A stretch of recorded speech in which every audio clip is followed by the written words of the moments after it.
नमस्कार, आप मुझे देख रहे हैं MNS न्यूज लाइव पर। खबरों की शुरुआत से पहले एक नजर आज की हेडलाइंस पर।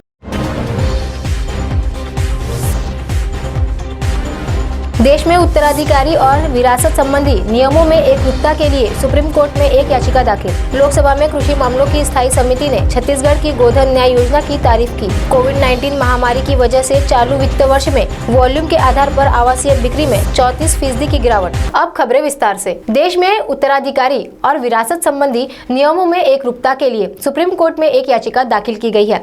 सुप्रीम कोर्ट ने इस याचिका पर केंद्र सरकार को नोटिस जारी कर जवाब दाखिल करने को कहा है। याचिकाकर्ता ने कहा कि देश में उत्तराधिकारी और विरासत संबंधी नियमों में एकरूपता के लिए सुप्रीम कोर्ट में एक याचिका दाखिल की गई है।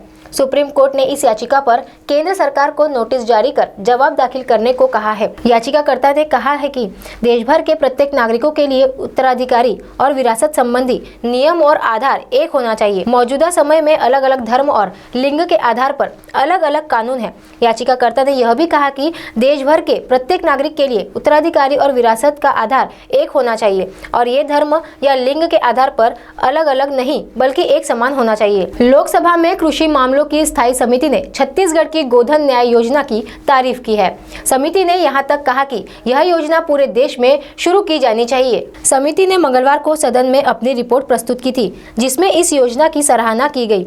समिति ने केंद्र सरकार को दिए अपने सुझाव में कहा कि किसानों से उनके मवेशियों का गोबर खरीदने से उनकी आय में बढ़ोतरी होने के साथ साथ रोजगार के नए अवसर बढ़ेंगे, जैविक खेती को प्रोत्साहन मिलेगा, साथ ही आवारा मवेशियों की समस्या का भी समाधान होगा। लोकसभा में रिपोर्ट प्रस्तुत करने से पूर्व यह समिति केंद्रीय कृषि मंत्रालय के अधिकारियों को भी ऐसा ही सुझाव दे चुकी है। कोविड-19 महामारी की वजह से चालू वित्त वर्ष में वॉल्यूम के आधार पर आवासीय बिक्री में 34% की गिरावट आने का अनुमान है। इंडिया रेटिंग एंड रिसर्च की एक हालिया रिपोर्ट में ऐसा कहा गया है, लेकिन वित्त वर्ष 2021-2022 में मांग में वृद्धि की संभावना है। एजेंसी का अनुमान है कि अगले वित्त वर्ष में आवासीय रियल एस्टेट सेक्टर में के शेप की रिकवरी देखने को मिल सकती है। इंडिया रेटिंग्स की रिपोर्ट में कहा गया है कि वित्त वर्ष 2020-2021 में 34% की गिरावट के बाद वित्त वर्ष 2021-2022 में कुल स्पेस की बिक्री में 30% की बढ़ोतरी देखने को मिल सकती है। अब फिलहाल वक्त हो गया है एक ब्रेक का। ब्रेक के बाद देश और दुनिया की तमाम खबरों के लिए आप देखते रहिए MNS न्यूज लाइव। नमस्कार।